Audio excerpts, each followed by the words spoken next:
entendió con perfecta certeza desde el principio cuál tenía que ser el discurso y cuál tenía que ser el accionar para darle credibilidad a ese discurso. Lo más importante en campaña es saberle llegar al ciudadano común, no hacer un curso de filosofía y no hacer algo que sea completamente ininteligible para la ciudadanía. Hola a todos, bienvenidos. Esto es El Carnero Molesto. Yo soy Nelson y el día de hoy voy a reaccionar a una entrevista del candidato presidencial Abelardo de la Espriella con el canal RCN. Entonces veamos qué dice. Muy bien, recta final de la campaña presidencial y estamos hablando con todos los candidatos, todos los aspirantes que aparecerán en esta tarjetón de primera vuelta del próximo 31 de mayo. Hoy el turno para Abelardo de la Espriella, candidato. Qué gusto tenerlo. Muchísimas gracias, señor director, ¿Cómo anda usted? por la invitación. Muy bien, muchas gracias. Con mucho trabajo, pero contento. Oiga, Abelardo, vea, y yo voy con preguntas directas de una vez, porque es que ya creo que ustedes han dicho mucho y nos faltan unas preguntitas para concretar la cosa.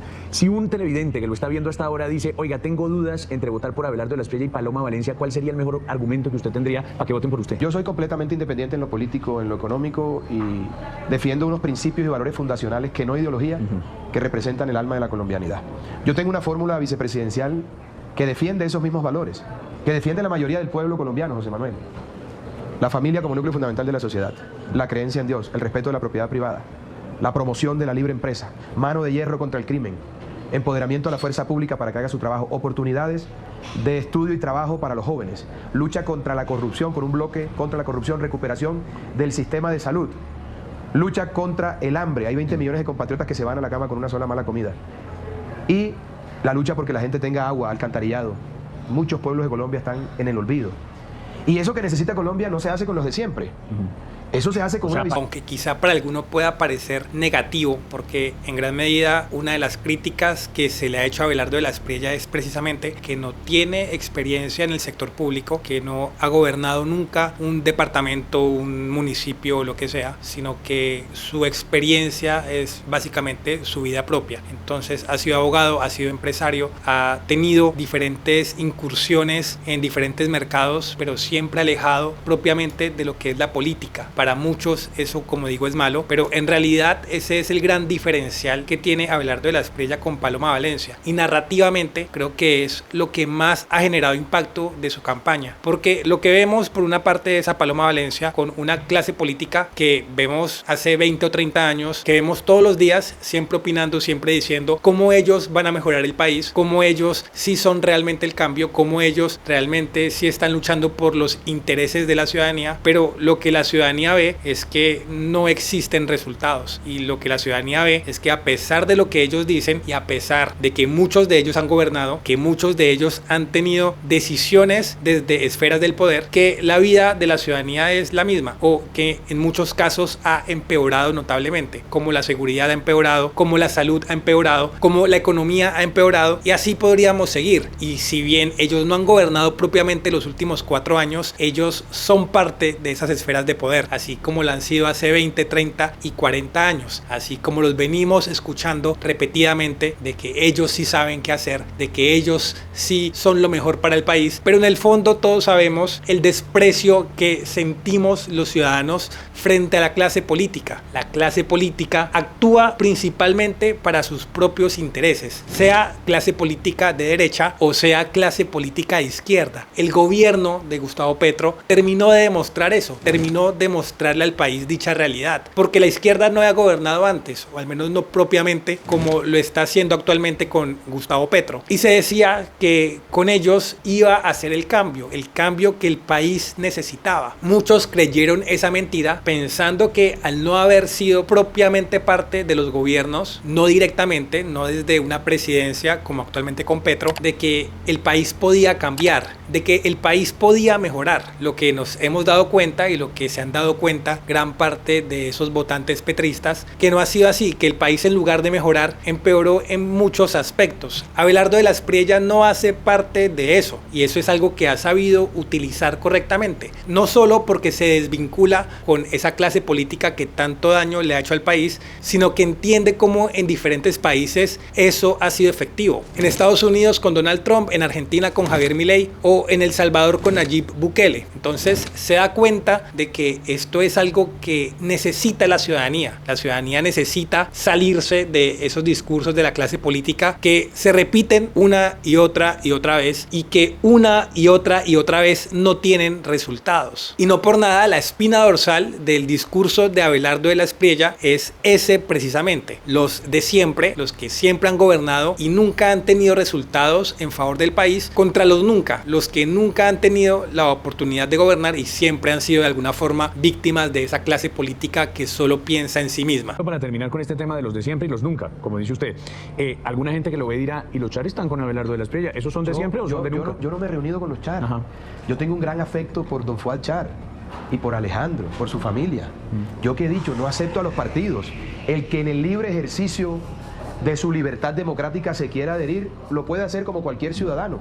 Yo no he hablado con don Fuad, no me he reunido con él para eso. Él puede votar por el que quiera, de eso se trata la democracia.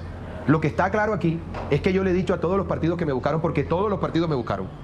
Y no hace 1, 2, 3, hace 5 meses les dije, porque además los recibí, los atendí, porque lo cortés no quita lo valiente. Le dije, yo no vine aquí a hacer lo de siempre, vine a cambiar la política para siempre. Yo no estoy dejando... El que no acepte apoyos políticos es relevante por la narrativa. Es importante porque está dejando claro, al menos desde la narrativa. Otra cosa será si llega a la presidencia y se mantiene, que es siempre lo más difícil. Es fácil decirlo, lo difícil es mantenerlo estando en el poder. Eso es distinto, pero al menos desde la narrativa es importante porque sigue mostrando esa diferencia que existe con la candidatura de Paloma Valencia, que en este caso es su primer rival, para pasar al menos a segunda vuelta. Y ya, digamos que en segunda vuelta, en caso de que pase, pues seguramente la mayoría de los apoyos de Paloma Valencia se traspasen a la candidatura de Abelardo de la Espriella. Pero narrativamente, propiamente desde la estructura y la lógica y la credibilidad del discurso, y esto es lo más importante, la credibilidad, lo que está haciendo de no dejar entrar directamente a nadie de los de siempre a su campaña es muy importante. Muestra que tiene mucha claridad sobre el marketing político, porque entendió con perfecta certeza desde el principio cuál tenía que ser el discurso y cuál tenía que ser el accionar para darle credibilidad a ese discurso, y lo ha sabido mantener constantemente. Una narrativa que tiene credibilidad y que tiene consistencia, algo que Paloma Valencia no ha sabido hacer. Quizá porque desde el Centro Democrático y obviamente su cabeza Álvaro Uribe quiso diferenciar ambas campañas lo suficiente para garantizar la derrota de Iván Cepeda, que es lo que yo creo que sucedió. Pero puede ser también que simple y llanamente la estrategia de campaña de Paloma Valencia y sus estrategas hayan sido un completo desastre, de no saber en ningún momento cuál era la narrativa y además no tener ningún tipo de credibilidad respecto a esa narrativa. Por eso Paloma Valencia ha caído tanto y por eso Abelardo de la Espriella le ha sacado tantos votos a ella.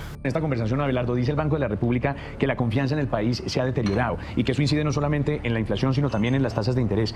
¿Qué haría Abelardo de la Espriella para recuperar la confianza perdida en Colombia? ¿Cómo se genera confianza inversionista a nivel nacional y a nivel internacional? Con un gobierno que respete la institucionalidad, con un gobierno que respete la libertad, la democracia, pero sobre todo que dé seguridad física y seguridad jurídica para que esa inversión que hagan los nacionales y los empresarios extranjeros esté blindada. Hay que pensar en crecer y eso no se hace si no recortamos el Estado, si no damos seguridad física y jurídica, si no activamos los 5 motores principales de la economía colombiana, los hidrocarburos, la energía, la minería, la construcción, la infraestructura, el turismo, el agro, las nuevas tecnologías, la innovación y la inteligencia artificial. Si no hacemos eso y además recogemos lo que hay sobre la mesa, 100 y pico de billones de pesos en exenciones tributarias, 120 billones de pesos en evasión, 90 en corrupción, entonces... Ahí también hay algo claro que le está haciendo y es decir todo en un lenguaje bastante sencillo, digamos que no está descubriendo absolutamente nada, no está diciendo algo que nadie haya escuchado, pero el mensaje es recurrente, hay que darle seguridad a la ciudadanía, hay que darle seguridad a los inversionistas y hay que darle seguridad a los empresarios. Empieza con seguridad física y seguridad jurídica. Son conceptos fáciles de entender, son conceptos bastante básicos, pero que también permiten que el mensaje le siga llegando a la ciudadanía. Entonces mantiene un mensaje consistente, incluso cuando le preguntan cosas distintas, pero el mensaje es siempre consistente, sencillo, que la gente lo pueda entender y que se sienta realizable. Y a partir de ahí le llega a la gente, le llega a la ciudadanía y la gente lo entiende. Y eso es relevante. Dice, este man va a llegar a la presidencia a quitarnos los subsidios que nos ha dado este gobierno, a desmontar los programas sociales. ¿Qué responde frente a quienes tienen esa preocupación? Eso es completamente absurdo. ¿En qué cabeza cabe que yo tendría corazón para quitarle a un viejito el subsidio? Todo lo contrario. Los subsidios no hay que acabarlos. Hay que priorizarlos para la gente que en realidad lo necesita. Yo a lo que sí no le voy a pagar es a vagos para que no delincan. A eso les voy a dar es palo y cana, bolillo, para que respeten y se vuelvan ciudadanos. pero yo no voy a patrocinar esa vagabundería. Yo le voy a dar los subsidios a quienes lo necesitan. Pero más allá de los subsidios, tengo una visión clara, y es que tenemos que hacer que Colombia sea un país de emprendedores. Y para eso tenemos que promover con políticas públicas y de Estado claras el emprendimiento, con créditos para el capital semilla, con la desregularización de la actividad empresarial de los emprendedores, de los comerciantes. En Colombia no solamente el Estado se ha vuelto el socio más terrible porque te quita el 70% empresarial que necesita Colombia para salir adelante. ¿Qué le dice Abelardo de la Espriella a los que piensan va a pasar a segunda vuelta pero va a perder porque le van a faltar los votos del centro? Porque es demasiado extremo. Lo mismo que les dije, ¿Usted qué le respondería a esa gente? aquí lo único extremo es la coherencia. Ya dije que yo no defiendo ideologías sino principios y valores fundacionales. Le voy a decir a esos personajes que están con ese cuento lo mismo que les dije a los que hace 10 meses, cuando lancé mi nombre a la presidencia de la República, decían que esto era una payasada.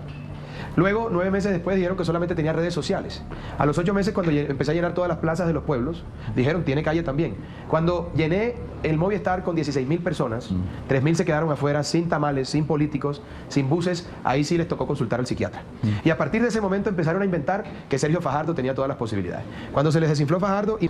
Abelardo, ¿y los votos del centro no los necesitan? Es así se manejan los medios de comunicación. Eso es siempre lo que hacen cuando existe un candidato que les asusta, y no únicamente a la izquierda, sino aparte de la derecha, que hace parte de esa clase política que siempre se ha visto favorecida a sí misma en contra del pueblo, en detrimento del pueblo, y es como lo que siempre hacen, ¿no? Entonces, cuando ven que hay un candidato diferente, cuando existe un candidato que quizá cambie las reglas, que quizá cambie los paradigmas, ahí se asustan y empiezan siempre a inventar. Empiezan a decir cosas que no se ajustan a la realidad, pero que a la gente le suena bien. A los de centro, si no les gustó yo, voten por José Manuel, ahí la tienen, pues. Por José Manuel Restrepo, ¿no? Por José Manuel Restrepo, no Acevedo. Al final del día, miren, esto no se trata de Cepeda ni de mí. Sí. Esto se trata de absolutismo versus democracia. Estatismo versus libertad económica. Pasado versus futuro. Un modelo político, social, económico y cultural que no funcionó en ninguna latitud en la cual fue implementado, y un modelo que sí ha funcionado con una visión social que propone resolver los problemas del pueblo colombiano para hacer más justa y llevadera la vida de la gente. Sí. Ahí está. Yo no soy el candidato perfecto, solamente Dios es perfecto, pero soy el presidente que necesita Colombia en este momento. Y los de centro, por supuesto, son bienvenidos, porque al final del día seré el presidente de todos, incluso de los que voten por Cepeda, lo cual es válido en democracia. Y me los voy a traer a la manada, no con discursos y carretas interminables. Me los voy a traer resolviéndole los problemas que ni Petro ni otros gobiernos pudieron resolver. Es cierto en general lo que dice, es cierto lo que se mencionaba de que no tiene experiencia en lo público, es positivo que no esté untado de eso, y para mí es claro. No quiere decir que por eso sea un buen candidato, porque si no el resto del mundo seríamos buenos candidatos, y no es el caso. Pero sí es una realidad de que no está untado de eso, y que además tiene experiencia desde otros sectores que me parece que son incluso más importantes para dirigir un país. Es cierto que no es el candidato perfecto, creo que no lo es, creo que tiene varios defectos importantes, principalmente la visión que tiene respecto al pueblo de Israel. Me parece que es un error rotundo, y que es un error que puede ser muy peligroso, pero también es cierto que es de lo que hay disponible el candidato que más se acerca a lo que actualmente necesita el país. Es cierto también que el modelo de Gustavo Petro, el modelo político de Gustavo Petro y el modelo ideológico de Gustavo Petro y de Iván Cepeda ha sido un fracaso por donde han pasado, ha sido un fracaso rotundo, y de eso no queda ningún lugar a dudas. Tenemos muy claro el ejemplo de Venezuela, que es bastante preciso y muestra con perfecta claridad cuál puede ser el destino que lleve nuestro país de continuar este camino. Abelardo, lo fácil es preguntarle qué no le gusta del gobierno del presidente Petro, que tiene una lista larga, pero ¿continuaría algún programa, alguna política del gobierno actual?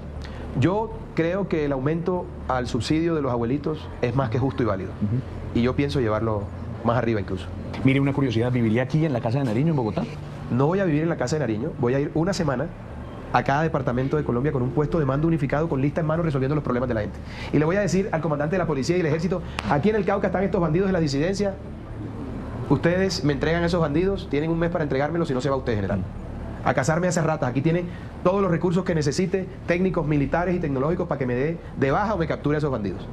Esto también es importante desde el discurso, porque realmente le muestra a gran parte de la ciudadanía que no hace parte de las grandes ciudades como Bogotá, Medellín, Cartagena, Barranquilla y demás. Les muestra que van a tener relevancia en el gobierno de Abelardo de la Espriella, y eso es algo relevante cuando muchas veces las decisiones importantes parecieran únicamente enfocadas en esas grandes ciudades, y que las ciudades pequeñas únicamente se voltean a mirar cuando existe un acto terrorista o cuando existe algo que definitivamente hace que todo el mundo tenga que voltear a mirar, pero no desde la cotidianidad, y más aún cuando se refiere a la presidencia. Entonces es relevante lo que está diciendo, que la gente sienta que el gobierno los va a escuchar, que el gobierno se va a preocupar por sus necesidades, y ese me parece que también es un punto que le da mucho alcance a la campaña de Abelardo de la Espriella. Entender que no es únicamente las ciudades grandes, sino que además también son las ciudades pequeñas, que en campaña todo el mundo lo dice, todos los candidatos dicen cuando están buscando ser elegidos que van a tener en cuenta a todo el mundo, pero rara vez lo que se dice es que van a ir directamente cada semana a cada uno de los departamentos a verificar que todo se esté llevando a cabo, y ese es un punto relevante. Igual voy a hacer con los embajadores. El que no sea buen vendedor se va del gobierno. Allá no se van a ir a jubilar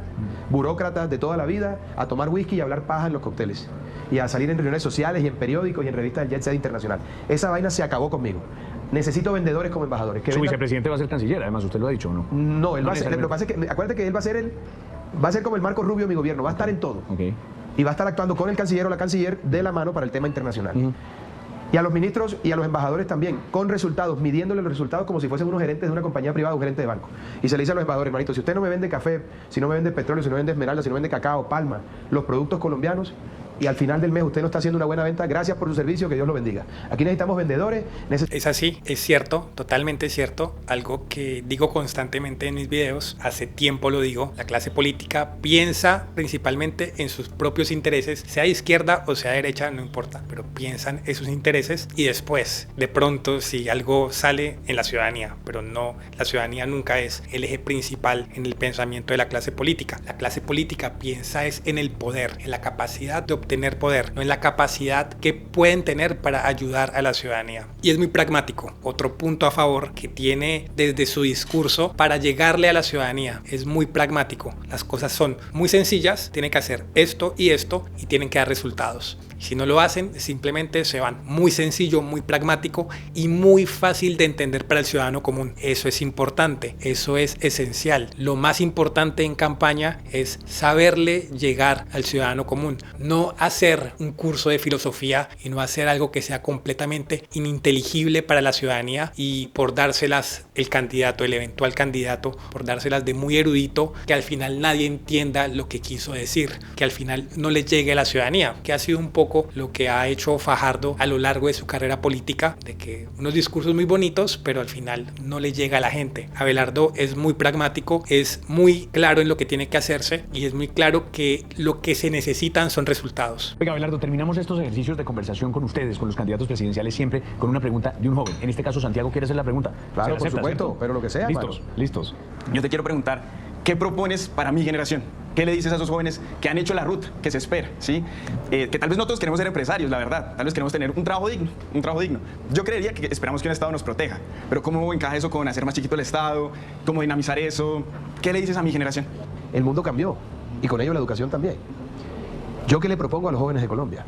Un modelo de educación virtual gratuito, con una plataforma avalada por el Ministerio de Educación, con un computador gratis y conectividad, para que los jóvenes en ciclos cortos máximo de un año se formen en nuevas competencias, inteligencia artificial, robótica, contenidos, y salgan en 11 meses a facturar. Ese cuento está inventado, no es mío. Lo tenemos en Bucaramanga, en Campus LAN. Tú entras ahí, parece Silicon Valley. Te invito a que lo revises por la web. Es impresionante. Los muchachos en 11 meses salen con una formación práctica, que el y desde mercado la casa requiere. empiezan, porque tienen un programa laboral paralelo. Entonces el muchacho sale con lo que requiere el mercado, ya le tienen el puesto en una compañía en Asia, en Estados Unidos, en Europa o en Colombia, de manera remota. Yo creo que hay que cambiar un poquito el chip para que nos vayamos ajustando al mundo que hoy vivimos. Ahora, hay que recuperar el ICETEX, que se lo llevaron entre los cachos en este gobierno. Las becas completas por mérito y por talento, eso lo vamos a recuperar con todas. Y también al SENA, que lo destruyeron. Pero a jóvenes como tú, que estudiaron carreras profesionales, como eres politólogo, ¿verdad? A esos jóvenes que estudiaron carreras profesionales hay que ofrecerles una alternativa con esa política pública, no de gobierno, sino de Estado, que vamos a implementar con José Manuel. Porque acuérdate que mi vicepresidente ha sido rector de 4 universidades, con él vamos a hacer la revolución educativa. Me parece que le falta un poco estructurar mejor esa respuesta, pero pues tiene sentido.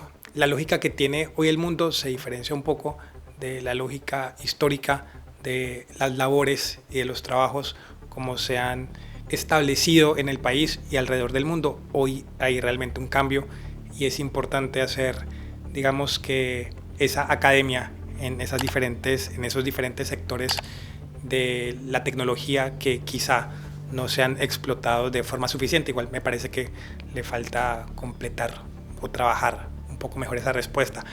En todo caso, sí es una realidad, como he dicho, de que Abelardo es un candidato muy pragmático, es un candidato muy de resultados, al menos desde lo que dice en el discurso. Lo que la gente quiere son resultados, que realmente se beneficie a la población general y que la población pueda evidenciar dichos beneficios. Y Abelardo me parece que es el candidato que más se alinea con eso, que más se alinea desde el discurso y también desde su propia vida, al no ser parte de la clase política, al no haber sido nunca parte de esa clase política que tanto daño le ha hecho al país, realmente le da mucha credibilidad respecto a lo que dice. Otra cosa es que cumpla, son cosas diferentes, pero pues ya el tiempo dirá. En todo caso, parece hasta ahora el candidato más sólido y seguramente el candidato que llegue a la presidencia del país. Eso fue todo por hoy. Si te gustó este video, no olvides dejar un like, compartir y suscribirte, y nos veremos en una próxima ocasión. Chau.